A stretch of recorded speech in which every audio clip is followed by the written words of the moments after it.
क्या ऐसे खूबसूरत तरीके से इलेक्शन होता है? क्या आजाद है मकबूजा कश्मीर के कश्मीरी?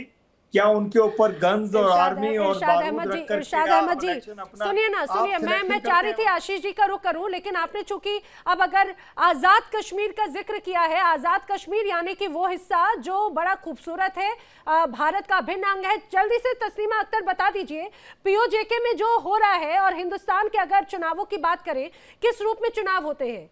मुझे नहीं पता वहां पर ईवीएम का इस्तेमाल भी हो रहा है या नहीं हो रहा पीओजेके में, लेकिन आप जरा बता दीजिए किस तरह से इस बार खूबसूरती के साथ लोग बढ़ चढ़कर शामिल हुए थे वोट डालने के लिए। ये तो कंपैरिजन कर ही नहीं सकते हैं इंडियन कश्मीर, जम्मू एंड कश्मीर है पूरी इंडिया को पाकिस्तान के साथ।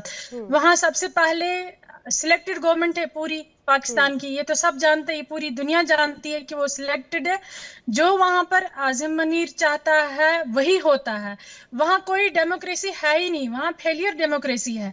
इंडिया में ऐसा नहीं है, इंडिया में अलग सिस्टम है, ये डेमोक्रेटिक कंट्री है, रियल डेमोक्रेटिक कंट्री। आप देखो कि हमारे इंडियन जम्मू एंड कश्मीर में इलेक्शन हुए, फिर हुए, जो यहाँ पर अवाम ने चाहा, जिनको चुनना चाहे, किसी भी ऑर्गेनाइजेशन पर यहाँ पर बैन नहीं लगा है। हाँ। बड़ी स्मूथली इलेक्शन हुए हैं, बहुत अच्छी से रेटिंग इलेक्शन की, वो वोटिंग अच्छी परसेंटेज रही है। अभी आप वहां पर देखो कि आजाद कश्मीर पीओजीके को कहते हैं, वहां के जो बाशिंदे हैं, जो पाकिस्तान ऑक्युपाइड कश्मीर के रहने वाले बाशिंदे हैं, उनको चुनाव में क्यों नहीं आने देते, जिनको लाखों का लोग सपोर्ट कर रहे हैं?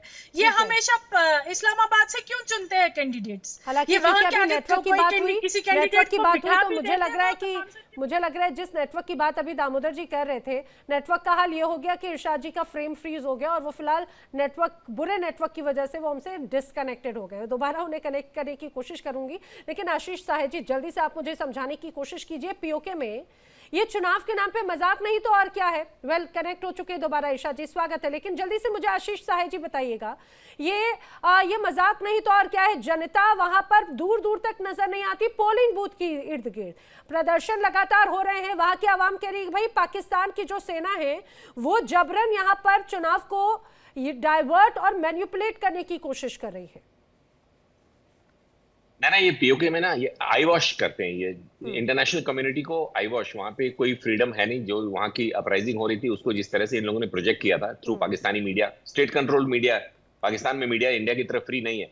अभी कल ही मैं इनके यहाँ के कुछ चैनल्स पे देख रहा था कि वो दे कांट स्पीक, इंक्लूडिंग आपके पैनलिस्ट। तो उनके साथ सहानुभूति रखनी चाहिए हमें, क्योंकि है उनके पास प्रेशर्स हैं, कुछ अलग तरह से आईएसआई ऑपरेट करती है, और स्पेशली उन एरियाज में जहां पे वो फेल कर रहे हैं, चाहे वो पीओके हो या बलूचिस्तान हो, वहां पे फ्रीडम ऑफ स्पीच नहीं है। तो फ्रीडम ऑफ इलेक्शंस कहां से ही होंगे? आप देखें, ये इसका आई वॉश क्यों कह रहा हूं मैं इसको। जो पिछली बार 21 के रिजल्ट था, अगर इन्होंने एनालाइज किया होगा आपके पैनलिस्ट ने, तो PTI was a major player, और इस बार PTI has withdrawn, they are not fighting, क्योंकि उनको ये पता, they are connected to the roots. Imran Khan की पार्टी आज भी, ये कितना भी दमन कर लें उनका, उसको जेल में रख दे, उसकी पूरी पार्टी को क्रश करने की कोशिश करें, but they have walked out of this election because उनको पता ये फेयर नहीं है। वहां पे जो भी इन्होंने नॉमिनी, जो इनके इंडिपेंडेंट्स होते हैं, इंडिया में जैसे सिस्टम है, कहीं भी इलेक्शन में you have freedom to fight the election. लेकिन अगर आप वहां पे जाएंगे, जैसे फ्री स्पीच नहीं है वैसे आप फ्रीली वहां पे इलेक्शन का पर्चा नहीं भर सकते। You will be eliminated, you will be picked up. हाँ। बलूचिस्तान से कहां गए 10-11 हजार नहीं तो बलूच? क्या वोट डालने का ठीक इसी अधिकार तरह भी नहीं पीओके। है क्या? अगर वोट डालने का अधिकार ही नहीं है वहां पे, जनता को अपने हिसाब से सरकार चुनने का अधिकार नहीं है, तो फिर ये वोटिंग किस काम की है? क्या सिर्फ नाम के लिए है? इन्होंने इतना टेरराइज कर रखा है पिछले, ये जो अपराइजिंग इन्होंने क्रश की है जिस भी तरह से, जिसमें बच्चे और महिलाएं भी शामिल थे, ऑर्गेनिक अपराइजिंग। ये कितना भी बोलते रहे कि इंडिया ने किया है जी, फॉरेन हाथ है उसमें, लेकिन इस तरह का अगर इंडिया ने किया है तो फिर India, this is the right time for us to take over POK, because वो है तो हमारे ही। तो इन्होंने इतना टेरर फैला रखा है कि ये जो बहुत अच्छा दामोदर ने क्वेश्चन पूछा ना, what is the percentage of voting, हमारे यहाँ इलेक्शन कमीशन अपनी तरफ से और फ्री मीडिया अपनी तरफ से हर 10, 15, 20 मिनट पे, आधे घंटे पे, 1 घंटे पे बुलेटिन जारी कर दी, इतने परसेंट वोटिंग हो गई। एक तो 40 लाख टोटल लोग हैं, उसमें से जितने वोटर्स होंगे आधे से कम मान लीजिए, उसको ये 3 फेज में करा रहे हैं। क्यों? क्योंकि 10 कोर जो पीओके को मैनेज करती है, उनकी जो पैरामिलिट्री और मिलिट्री सपोर्ट के साथ, क्योंकि अंडर गन ये इलेक्शन होने हैं, नहीं तो वहां पे बवाल बढ़ जाएगा, तो उसको 3 फेज में करा रहे हैं, because the presence of power has to be there. और इस चक्कर में वहां की जो लोकल जनता है, जिन्होंने बहुत ऑब्जेक्ट किया था कि आप हमारी डेमोग्राफी को डाइल्यूट ना करें, और यहाँ की सीट्स को डाइल्यूट ना करे। जो रिजर्व सीट्स हैं for the people of PoK, वहां का सारा खनिज बेच दो, वहां सीपीईसी बना दो, वहां का सारा सामान बाहर ले जाओ और वहां के लोगों को खाना, पानी, दूध, एसेंशियल्स ना उपलब्ध कराओ और उसके बाद बोलो जी हम तो इलेक्शन कराएंगे और एक 10-15 लाख का इलेक्शन में 3 फेज में कराएंगे, एज इफ मतलब कितने 40 करोड़ लोग वोट करने जा रहे हैं, समथिंग। It's a mockery. ये आई वॉश है इंटरनेशनल कम्युनिटी को फूल करने के लिए। और उसके बाद ये यूनाइटेड नेशंस में जब ये सवाल उठेगा तो बोलेंगे जी हमने तो इलेक्शंस कराए थे, वहां कितनी आर्मी प्रेजेंट थी, कितनी कोर के लोग प्रेजेंट थे, कितने टर्नआउट हुए, कितने टर्नआउट नहीं हुए और वहां उन्होंने वोटिंग कर दी। ये सारी चीजें एक प्लॉट का हिस्सा होती हैं, which I feel is very unfortunate and unfair for people of POK and people of Pakistan, जो कि फेडअप है प्रेजेंट इनकी रूलर लीडरशिप से, मिलिट्री लीडरशिप से।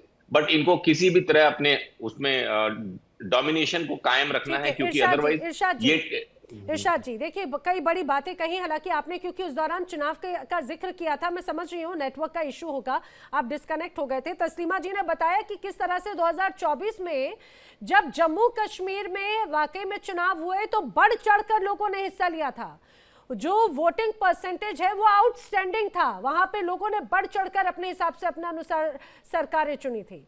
और आप क्योंकि पीओके का आप अगर कंपैरिजन कर रहे थे तो जरा जवाब दीजिएगा। मैं आपको अर्ज करूं कि देखें मकबूजा कश्मीर में जो इलेक्शन हुआ था और लोगों को जोश और जज्बा से वोट डाला था, वो इसलिए डाला था कि शायद उन लोगों को, गरीबों को आज़ादी हासिल हो जाए हिंदुस्तान से, हिंदुस्तान के जालिमों से, हिंदुस्तान की फौज से। उन्होंने इसलिए बढ़ चढ़ के बड़ी खुशी से वोट डाले थे कि आज़ादी मिलने वाली है। लेकिन उन बेचारों को मालूम नहीं था जितने मर्जी वोट डालें उनके ऊपर एक जुल्म और एक बर्बरियत का बाजार जो हिंदुस्तान की आर्मी का है वो बदस्तूर कायम रहेगा। वो उसी तरह डोमिसाइल इंडियंस लोगों के बनते रहेंगे, इसी तरह इंडिया के लोगों को आबाद 370 हटने के बाद में पहली बार विधानसभा चुनाव था और वहां के लोगों की प्रतिक्रियाएं हम सुन रहे थे। वो कह रहे थे भाई काश 370 पहले हट जाता, जितनी आजादी, जितनी ज्यादा फ्रीडम, जितना ज्यादा डेवलपमेंट उन्हें 370 हटने के बाद में मिला वो शायद इसके पहले कभी नहीं मिला था। अच्छा फिर से देखिए, अब आप आजादी की बात करते हैं, आपका इंटरनेट तक तो आजाद नहीं हो पा रहा है इरशाद जी। वेल जल्दी से आशीष इंटरनेट ने मुझे बोलने दीजिए ना। जी जी बोलिए बोलिए। अब तो इंटरनेट ठीक है ना? बोलिए। देखिए बात ये है कि आप अभी इल्जाम ये लगा रहे थे कि आर्मी जुल्म करती है और हिंदुस्तान पे जो है ना इल्जाम लगाते हैं। हम इल्जाम कभी नहीं लगाते। जो हमारे दुश्मन होते हैं हम उनको इल्जाम नहीं लगाते, उनकी गर्दनें तोड़ते हैं, जैसा कि सिंदूर में हमने तोड़ी गर्दन। दूसरी बात यह है कि इल्जाम आप लगाते हैं, देखिए सिंदूर किसको लगा किसको नहीं लगा ये सब पता है, सबको पता है। अच्छा आप ऑपरेशन सिंदूर की खुन्नस पीओके की जनता से क्यों निकाल रहे हैं? आप जरा सुने तो सही ना, मुझे बोलने पूरा दें। बताइए। दूसरी बात, हम इल्जाम नहीं लगाए, आपकी हुकूमत ने कॉकरोच पार्टी के नाम पे जो बच्चों ने हंगामे किए, जुलूस निकाले, जलसे, उन पे आपने इल्जाम लगाया कि फंडिंग ISI कर रही है, पाकिस्तान से पैसा आ रहा है, चाइना फंडिंग कर रहा है। तो ये इल्जाम आप लोग लगाते हैं अपनी जनता पे, अपने बच्चे बच्चियों पे। हमने अपने बच्चे बच्चियों पे कभी इल्जाम नहीं लगाया। अरे आप तो हमेशा से इरशाद जी आपके तो आधारशिला पूरी चौतरफा घिरी हुई है। आपके अनुसार तो पीओके में कुछ होता है तो वो भारत कराता है, बलूचिस्तान में बाढ़ बारिश आ जाए तो भारत कराता है, पीओके में अगर राशन बंद हो जाए तो भारत कराता है। अच्छा जल्दी से सुनिए, आपकी इस बात पे रिएक्शन दे रहे थे आशीष साहे जी, सुन लेते हैं जी। आशीष जी, हम इल्जाम नहीं लगाते, हम जी देखें, मैं पाकिस्तान में डायरेक्टली लोगों को जानता हूँ नैना, जो कि बात करना जानते हैं, इंटेलिजेंसिया के लोग हैं, और वो इस तरह का प्रोवोकेटिव लैंग्वेज यूज करना कि जी हम भी उस तरह की बातें कर सकते हैं कि हमने क्या किया और कारगिल में क्या किया और 71 में क्या किया, उसके देयर इज नो पॉइंट। अभी हम बात कर रहे हैं इलेक्शन इन पीओके की, तो बार जी 25-26 में क्या हुआ सिंदूर में, सिर्फ ये बताइए। 50 साल पीछे मत जाइए जब आप पैदा नहीं हुए थे, आज की बात कीजिए। 25-26 में सिंदूर कहाँ आपको लगाया हमारी फोर्सेज ने, वो बताइए जी। डॉक्टर साहब बात बाकी छोड़िए, पिछला भूल जाइए। अभी सिंदूर पे भी आ जाएंगे, सिंदूर पे भी आ जाएंगे, पहले चुनाव की बात कर लेते हैं। अरे सिंदूर पे भी आ जाएंगे, अभी मैं बिल्कुल समझ रही हूँ आपको सिंदूर का लाल रंग बड़ा पसंद आया है, जल्दी आपको दोबारा सिंदूर का लाल रंग अच्छा लगा जी। जब हम लगा के आए डॉक्टर साहब तो 71 में पीछे जाके बात मत करिएगा प्लीज। जी हम अभी की बात कर रहे हैं डॉक्टर साहब, हमें भी बोलने दें, हम आपका रिस्पेक्ट कर रहे हैं। तो मैं ये बता रहा था कि इनकी जानकारी के लिए इनको पता होना चाहिए पहले डिफरेंस क्या है, क्यों पीओके इनसे अलग होना चाहता है और क्यों हमारा कश्मीर पीओके भी हमारा है, लेकिन प्रेजेंट हमारा जो कश्मीर है क्यों हमारे साथ है? क्योंकि हमने वहां इलेक्शन में भी, जो जनरल इलेक्शन इंडिया में मेनलैंड में होते हैं। कश्मीरी आपके साथ जी रहना जी चाहते हैं मकबूजा कश्मीर वाले? मकबूजा कश्मीर जी से साहब, फौज बोलने हटाइए, फिर मैं मानूंगा। फिर मैं ठीक है, मानूंगा अभी कि वो अभी मैं रहना तहजीब। तस्लीमा जी से इनको नहीं। आमना सामना कराऊंगी तो आप क्लियर हो फिर जाएगा। वहां से जल्दी फौज से हटाइए। बात पूरी होने दीजिए ना, बात पूरी होने दीजिए आशीष मैं जी। आपकी जानकारी के लिए, हमने अपने इलेक्शंस इन जेएनके में भी नन ऑफ द अबव का ऑप्शन दिया था, जिसके बारे में बहुत डेलिब्रेशंस हुई थी कि अगर वहां पे कुछ लोग ऐसे हैं जो ये चाहते हैं कि भाई हमको एकदम फ्रीडम होनी चाहिए, 370 होना चाहिए, 35A ना हटे, फिर भी सरकार ने ये डिसाइड किया, इलेक्शन कमीशन ने डिसाइड किया था कि हम नन ऑफ द अबव, अगर आप नहीं चाहते हैं कि जो इलेक्शन में बंदा खड़ा हुआ है, चाहे वो बीजेपी का हो, नेशनल कॉन्फ्रेंस का हो, कांग्रेस का हो, अगर आप नहीं चाहते हैं तो आप ये लिख दें कि हमें ये सरकार नहीं चाहिए। ये लेवल की फ्रीडम दी थी सरकार ने, और फिर भी वहां जम के वोटिंग हुई, वहां एक पॉपुलर गवर्नमेंट बनी। पीओके के लोग सीट डिवीजन पे पाकिस्तान की गवर्नमेंट के खिलाफ हैं कि इन्होंने जो पाकिस्तानी सिटीजन्स को इख्तियार दे रखा है कि वहां की लेजिस्लेटिव असेंबली में, ये इलीगल है, अनलॉफुल है। ये वहां के लोगों को डाइल्यूट करना चाहते हैं, बिकॉज इनको पता चल गया कि पीओके इनके साथ ज्यादा दिन नहीं रहने वाला। और इसमें कंपेयर करना कि जी जेएनके में हम जो इलेक्शन करा रहे थे वो फेयर नहीं था, या जेएनके के लोग, हमने उनको नन ऑफ दी अबव कि वो आप कह सकते हैं, जम्मू कश्मीर के लोग इलेक्शन में जाके ये बता सकते हैं इलेक्शन कमीशन को कि फला फला बंदा जो नेशनल कॉन्फ्रेंस का खड़ा हुआ है या भारतीय जनता पार्टी का खड़ा हुआ है, उसको हम नहीं चाहते हैं, तो हम इनमें से किसी को फिर इलेक्शन कमीशन को री इलेक्शन कराना पड़ेगा। आपके यहाँ कोई ऐसा प्रोविजन जिससे फेयरनेस दिखे पीओके के इस इलेक्शन जिसकी हम बात कर रहे हैं? ठीक हम है, उन जल्दी से बातों पे इरशाद जी अभी जवाब अवॉइड दीजिएगा। जी इरशाद जी जल्दी से जवाब दीजिएगा, वहां पे जनता के मतदान देने का कोई उन्हें अधिकार भी है या नहीं, कोई वैल्यू भी है या नहीं? देखें, वैल्यू है तो कश्मीर के लोग इलेक्शन लड़ रहे हैं, वैल्यूज हैं तो कश्मीर के लोग वजीर आजम बनते हैं, वैल्यूज हैं तो प्रेसिडेंट कश्मीर का होता है। मुझे ये बताइए कि मकबूजा कश्मीर के लोग यासीन मलिक को वजीर आजम बनने दीजिए ना, उसको जेल में क्यों डाला हुआ है? किसी आतंकवादी को क्यों बनने देंगे? किसी आतंकवादी को क्यों बनने देंगे? अरे यासीन, किसी हत्यारे को, आतंकवादी को आखिर क्यों बनने देंगे? आप तो चाहते हैं, आप तो चाहते हैं, बनने का हक देंगे आप? यही तो बात है। अच्छा तस्लीमा जी, फिर मैं दामोदर जी का रुख कर रही हूँ। तस्लीमा जी, क्या किसी आतंकवादी को जम्मू कश्मीर की आवाम चाहती है उनका नेता बने? क्या कोई अलगाववादी, मैं इनको ये कहना चाहूंगी, यहाँ पर मैं इनको ये कहना चाहूंगी, यहाँ पर कश्मीरी लोकल अवाम ने डायरेक्ट अमर सरकार, एनसी सरकार को चुना है। यहाँ पर पाकिस्तानी प्लांटेड को नहीं चुनेंगे, आतंकवादियों को नहीं चुनेंगे, ठीक है? यही तो पाकिस्तान के लोग कश्मीर में हुकूमत नहीं करते हैं। आजाद कश्मीर में वजीर आजम भी आजाद कश्मीर से होता है, प्रेसिडेंट भी कश्मीर से होता है। जितवाते हो पीओजे में, आप इस्लामाबाद से टेररिस्टों को जितवाते पीओजे में, और दुनिया में दिखावा करना चाहते, दिखाना चाहते हमने इलेक्शन किया वहां पर। आपके मुंह पर तो दबा है ये इलेक्शन, ये सिलेक्टेड है, पूरी दुनिया जानती है, ये इलेक्टेड नहीं है। आप देखो अभी भी कितना वहां पर प्रोटेस्ट चल रहा है, आपने उन पर गोलियां बरसाई है, आपने उनको बख्शा नहीं है, आपने उनको राइट नहीं दिया। और किस आप इंडिया के साथ कंपैरिजन कर रहे हो? यहाँ पर प्रोटेस्ट डेफिनेटली किया है युवाओं ने, मगर वो डीजे पर नाच रहे थे। यही तो तकलीफ थी, यही तो तकलीफ थी आपकी इरशाद जी। इरशाद जी, यही तो आपकी तकलीफ थी कि पाकिस्तान की तरफ से जो प्लानिंग थी ना, वो जम्मू कश्मीर में इंप्लीमेंट नहीं हो पाई। आपकी पीड़ा आपकी जुबान पर आ गई दामोदर सिंह जी।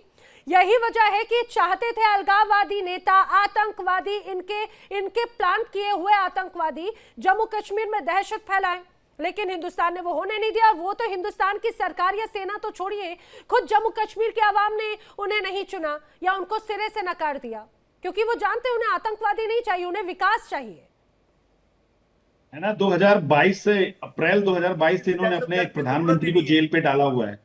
इसकी बातें कर रहे हैं ये चुनी हुई गवर्नमेंट की। उन्होंने रातों रात असेंबली में मुल्ला मुनीर के कहने पर, फील्ड मार्शल के कहने पर और अमेरिका के प्रभाव में इन्होंने एक प्रधानमंत्री को टॉपल डाउन करके जेल में डाल दिया, जो बेचारा आज भी दुनिया के सामने उसके समर्थक कह रहे हैं कि उसकी आंखें अंधा हो चुका है। वो मुल्क है जिसकी बातें कर रहे हैं, जिसमें प्रधानमंत्री को फांसी दी जाती है और जनरल्स को 4 बार। ये इनसे लोकतंत्र की बातें करने का फायदा क्या है? 4 बार तो इनके यहाँ पे सेना ने ओवर रूल किया, इनको तख्ता पलट हुआ। ये वो मुल्क नहीं है क्या? पूरी दुनिया जानती कि जब भी इनके जनरल आज अगर शहबाज शरीफ मुल्ला मुनीर से हाथ पैर जोड़कर काम ना बनाए और तालमेल ना रखे तो अगले दिन टॉपल डाउन होना है उन्हें पता है। ये कोई दुनिया से छिपा हुआ है? परवेज मुशर्रफ से लेकर पूरी हिस्ट्री है, 4 बार आपके यहाँ पे सैन्य शासन पूरी दुनिया ने देखा है। कैसी आपके फील्ड मार्शल और जितने भी सैन्य अधिकारी होते हैं उनकी हसरतें जानते हैं कहाँ तक हैं और क्या क्या करते हैं वो, कैसी बात करते हैं? इसमें आप क्या कहेंगे? 4 बार आपके यहाँ लोकतंत्र की हत्या नहीं हुई? इरशाद जी बताए ना आप ये बात। और इसके बाद आप हमारे यहाँ के आंकड़ों की बात करें चुनाव में, इलेक्शन की। सुनिएगा पहले, इरशाद मियां बहुत बातें कर चुके हैं। अब मेरी सुनिए। हमारे यहाँ रेशियो था 2000, मुझे बोलने दीजिए ना। 20 से पहले 48%, 2024 में लोकसभा चुनाव में वो रेशियो 68% है। आपके यहाँ पे 63% से जाके घटते घटते 53% और अब 45% पे आ चुका पीओजे का। आप जाके डेटा निकालिए, मैं आपको ये बता रहा हूँ। तो ये आपकी सरकार बता रही है, हम नहीं बता रहे। कैसी बातें कर रहे हैं आप? लोकतंत्र में फ्रीडम और इन सब बातों की तो बात ही मत करिए। जी बताएं। आपने बात की कि हमने अपने वजीर आजम मार दिए, साबिक वजीर आजम मार दिए। आपने भी राजीव गांधी, इंदिरा गांधी को मारा, और मारा लाइव। आप लोगों ने धमाकों से मारा। अगर मेरे मुल्क में कोई अगर जेल में वजीर आजम साबिक पड़ा है, वतन के दुश्मन जो आप जैसे लोगों की फंडिंग से आके सफल हो गए थे, उस समय सरकारें आपसे गलबैया करने में हमारे यहाँ के लोगों ने कुछ। डॉक्टर इरशाद अहमद सुनिए जरा आप उलझुल तर्क देंगे और मेरी इस डिबेट को बरगलाने की कोशिश करेंगे। हाँ ठीक है, इंदिरा गांधी की, मेरे पूर्व नेताओं की जिन्होंने हत्या की, उन्हें जहन्नुम में पहुंचाया, कुछ वही बात हुई ना, जो इस तरह से वतन के, सुनिए, धोखेबाज जो लोग थे, जो पाकिस्तान के हाथों अगर बिक जाते हैं। अरे जरा आप अपने देश की हालत की बात कर लेते। आपने कहा 2025-26 की बात करें, 2025-26 में क्या बदल दिया आपने? सुनिए, 78 सालों के बाद की बात कर रहे थे। मैंने जरा इनसे पूछे, हमारे देश के प्रधानमंत्री ने आके कुछ दिया हो तो बताइए, आतंकवाद के अलावा या भूखमरी के अलावा। लिया गया। ये वो मुल्क है जहाँ पे इतनी आजादी है। आजादी की बातें भारत से मत करिएगा। आपको काकरोच जनता पार्टी की बात कर रहे थे। आप इमरान खान की पार्टी में कितने लोग मारे गए, कराची में आपने अपने कितने लोगों को मारा अभी अमेरिका की स्ट्राइक के अगेंस्ट? आपको याद है? ये सब चीजें, आंकड़े पूरी दुनिया के सामने हैं।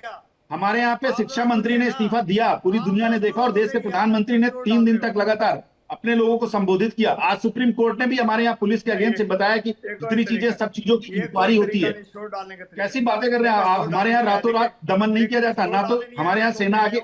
और शो में बात करेंगे। आपने बात की, देखें, आप बात कर रहे हैं पाकिस्तान जैसा जुल्म कहीं नहीं होता है। आप तो अपने बच्चे बच्चियों पे जुल्म लगा दिया, जालिम। हमारे यहाँ आजादी देखिए, इरशाद अहमद जी, क्या इस चुनाव के बाद में कुछ बदलने वाला है क्या? सबसे बड़ी बात तो ये हो जाती है। मुझे लगता है कुछ बदले ना बदले, सबसे पहले इंटरनेट जरूर बदलवा लीजिएगा अपने यहाँ का। मुझे बिल्कुल वैसे उम्मीद लग रही है जल्दी से। आशीष साहे जी, 30 सेकंड्स का रिएक्शन। शायद चुनाव हो जाएंगे तो ये इंटरनेट की परेशानी भी दूर हो जाएगी क्या? क्योंकि वहां तस्वीरें बाहर ना आए, यही तो एक बड़ा एजेंडा है ना पाकिस्तान का। नहीं ना, पाकिस्तान इवेंचुअली अगले 2 सालों में इंडिया का पीओके इंडिया का हिस्सा होगा। ये डॉक्टर साहब को समझना चाहिए। ऐसे या वैसे, या तो अपराइजिंग से होगा या मिलिट्री माइट से होगा।